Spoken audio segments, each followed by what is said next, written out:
बारियातू प्रखंड में हो रही है।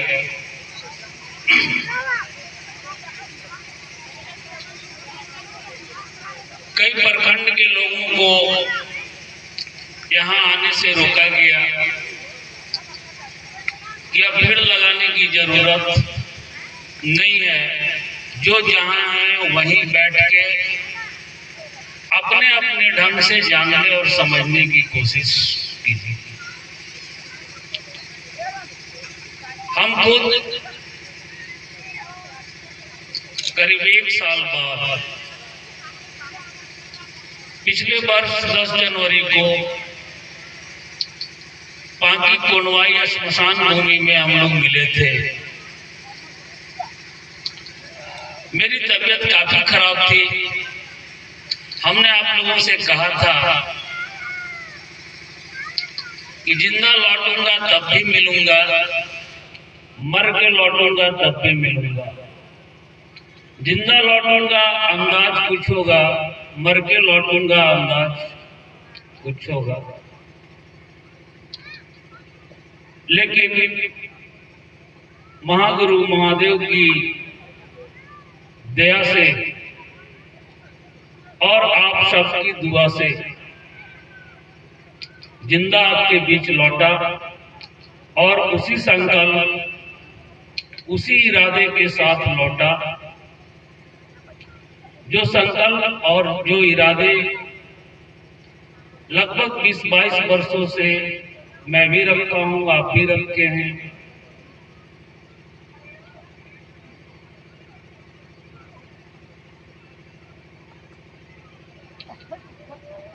जो काल को हरा दे उसको महाकाल कहते हैं। जो मृत्यु को पराजित कर दे उसे महामृत्युंजय कहते हैं। जो विष को पी जाए उसे नीलकंठ कहते हैं। जिसको हम आप अपना गुरु चुना है, मैं जिस दिन चुना था उस दिन एक ही बात मेरे ख्याल में आया था, आपसे कई बार कहा। आज की परिस्थिति बड़ा ही द्वंद्व में है। आज आपके पास सही चीज चुनने का न तो समय है और न तो परखने का अनुभव है।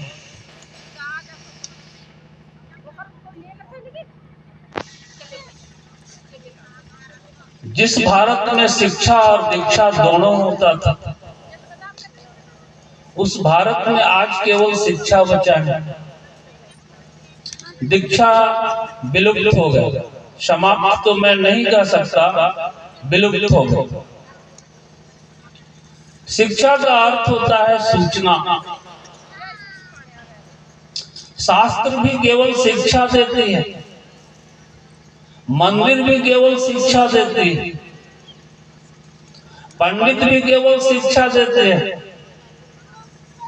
दीक्षा तो गुरु देता है। शिक्षा का अर्थ होता है सूचना। सबको सूचना है मरेंगे, समझ किसी को नहीं। सिगरेट पर, खैनी पर, दारू पर लिखा हुआ रहता है स्वास्थ्य के लिए। लोग पढ़ते भी हैं और उसको खाते भी हैं, पीते भी हैं। सूचना है स्वास्थ्य के लिए हानिकारक है, समझ नहीं। मृत्यु है, इसकी सूचना सबको है। सभी के घर में कोई ना कोई मरा है, इसकी समझ नहीं है। यह तो भारत भूमि है, भारत में हम आप रहते हैं। सभी को पता है कि जीवन में गुरु चाहिए। सभी क्षेत्रों में मनुष्य को गुरु चाहिए, संसार हो अथवा संन्यास।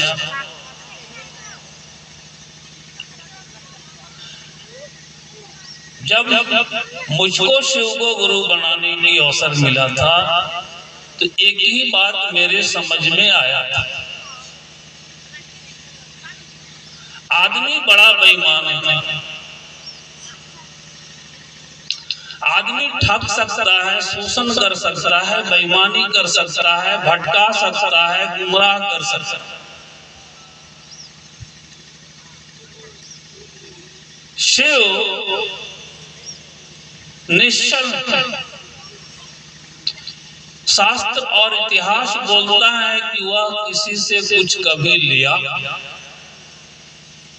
सिर्फ दिया, लिया किसी से नहीं।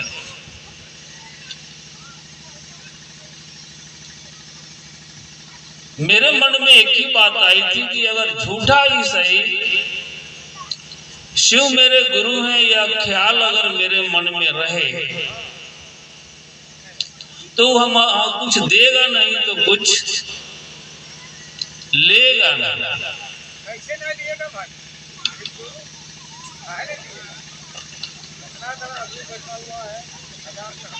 मुझको कुछ पता नहीं था धर्म क्या है, अध्यात्म क्या है, गुरु की आवश्यकताएं क्या है। बस इतनी सी बात समझ में आई थी कि वह कुछ देगा नहीं तो हमारा कुछ लेगा नहीं। लेकिन 22 वर्षों की अनुभव है कि शिव के सानिध्य में रहने वाले व्यक्ति के जीवन में जो संकट भी आता है वो सीढ़ी बन जाता है, पता नहीं चलेगा आपको। शिव के सानिध्य में रहने वाले व्यक्ति के जीवन में दुख तो आएंगे, लेकिन वह दुख प्रभावित नहीं करेंगे, वह दुख भी सीढ़ी बन जाएंगे और आपको धीरे धीरे धीरे धीरे दुख से बाहर धन्यवाद निकाल लेंगे। आपको कुछ नहीं करना है। जो आपने ख्याल लिया है कि शिव मेरे गुरु हैं, इस ख्याल को आत्म मजबूती देना है, इस ख्याल को अंतर्मुखी करना है। हम आप कोई बातें दिमाग से सोचना शुरू करते हैं और उस बात को दिल तक ले जाते हैं। कुछ बातें हैं जो दिमाग पे सोचे और दिमाग से निकल गया। मेरे जीवन में, आपके जीवन में दो तरह के रिश्ते हैं, एक दिल के रिश्ते हैं और एक दिमाग के रिश्ते। शिव के साथ दिमाग का रिश्ता नहीं चलेगा, कोई नहीं मरेगा। शिव के साथ दिल के रिश्ते चलेंगे। अंतर्मुखी शिव मेरे गुरु हैं, यह जो ख्याल आया, जो विचार आया, जो अब तक बातें शास्त्रों में पड़ा हुआ था, या जन जन का अभियान नहीं बना था। मेरी अपनी अनुभव है कि राम और कृष्ण जैसे महापुरुष को शिव को अपना गुरु मानने का अवसर नहीं मिला। राम और कृष्ण के गुरु के भी गुरु शिव। बहुत से ऐसे तपस्वी हुए जिनको भी शिव के शिष्य होने का सौभाग्य नहीं मिला और इस जगत में अभियान बनाने का अवसर नहीं मिला। हम आप तो साधारण हैं, आम जनमानस में हम आप बिल्कुल साधारण व्यक्ति हैं और कोई जंगल में तपस्या करने आप हम नहीं गए हैं। चलते फिरते शिव गुरु की बात करने की अवसर मिल गया है, यह बड़ी भाग्य की बात। यह बातें अब तक शास्त्रों में गुप्त पड़ा हुआ था। इस कालखंड में हम सबके बड़े भाई श्री हरिंद्रानंद जी ने खोजा, जांचा, परखा और एक अभियान बना दिया। एक जो जड़ थी, जो शास्त्रों में जड़ बन के पड़ा हुआ था, उसमें गति आ गई। दूसरी अहम बातें हैं